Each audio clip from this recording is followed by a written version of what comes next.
ತಿನ್ನು. ಮಾಡೋದೆಲ್ಲ ಮಾಡ್ಬಿಟ್ಟು ಮುನ್ಸ್ಕೊಂಡ್ ಬಂದು ಕುತ್ಕೊಂಡಿದ್ಯಾ? ಮಾಡ್ತೀನಿ. ನೋಡ್ದ ದಿಮಾಕ್ ನೋಡ್ದ? ನಾಯಿ ಪಾಡ್ ಅಂದ್ರೆ ಏನ್ ಗೊತ್ತಾ? ನಾಯಿ ಸಾಕಿರೋರ್ಗೆ ನಾಯಿ ಪಾಡು. ಇತ್ತೀಚೆಗೆ ಮಕ್ಕಳ ತರನೇ ಆಡೋದಕ್ಕೆ ಸ್ಟಾರ್ಟ್ ಆಗ್ಬಿಟ್ಟಿದೆ. ಇದು ಕೂಡ ಬೆಳಿಗ್ಗೆ ಬಂದು ಬೆಡ್ಶೀಟ್ ಹರಿದಾಕ್ಬಿಡ್ತು, ಬೈದಿದ್ದಕ್ಕೆ ಬಂದು ಮುನ್ಸ್ಕೊಂಡ್ ಬಂದು ಇಲ್ಲಿ ಮಲಗಿದೆ ನೋಡಿ. ಆಮ್ಲೆಟ್ ಮಾಡ್ಕೊ ಬಂದಿದ್ದೀನಿ, ಆದ್ರೂ ಕೂಡ ತಿಂತಾ ಇಲ್ಲ. ಇನ್ನೆಷ್ಟು ಮಸ್ಕ ಹೊಡಿಲಿ?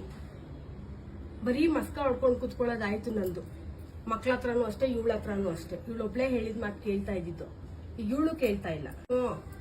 ತಿನ್ನು ಗುಡ್ಡು, ತಿನ್ನಮ್ಮ. ಆಯ್ತು ಸಾರಿ ತಿನ್ನು, ಆಯ್ತು ತಿನ್ನು, ತಗೋ ತಿನ್ನು. ಆಯ್ತು ಸಾರಿ ತಿನ್ನು, ತಿನ್ನು. ಸಾರಿ ಹೇಳಿದಕ್ಕೆ ಅಟ್ಲೀಸ್ಟ್ ನೆಗ್ತಾ ಇದ್ದಾಳೆ, ತಿನ್ಬೋದೇನೋ. ಮಾಡಮ್ಮ, ತಿನ್ನು. ಆಯ್ತು ತಿನ್ನು ಗುಡ್ಡು, ಆಯ್ತು ಸಾರಿ ತಿನ್ಮ. ನೋಡಿದ್ರಾ, ಸಾರಿ ಹೇಳಿದ್ಮೇಲೆ ಆಮ್ಲೆಟ್ ತಿಂತಾ ಇದ್ದಾಳೆ. ಸರಿ ಆಯ್ತು, ಇದು ತಿನ್ನು. ಸಾರಿ ಆಯ್ತು, ಇನ್ಮೇಲೆ ಬೈಯಲ್ಲ, ತಗೋ.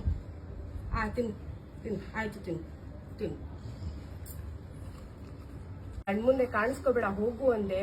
ಅದಕ್ಕೆ ಬಂದು ಇಲ್ಲಿ ಮಲ್ಕೊಂಡ್ಬಿಟ್ಟಿದ್ಲು ನೋಡಿ. ಇಷ್ಟೊತ್ತಾದ್ರೂ ತಿಂದಿಲ್ಲ. ಕೊನೆಗೆ ನಾನ್ ಸಾರಿ ಕೇಳಿದ್ಮೇಲೆ ತಿಂದಿದೆ. ಎಷ್ಟು ಸ್ವಾಭಿಮಾನ ಇದೆ, ಎಷ್ಟು ಅರ್ಥ ಆಗತ್ ನೋಡಿ. ಅವಕ್ಕೂ ಎಷ್ಟು ಫೀಲಿಂಗ್ಸ್ ಇದೆ.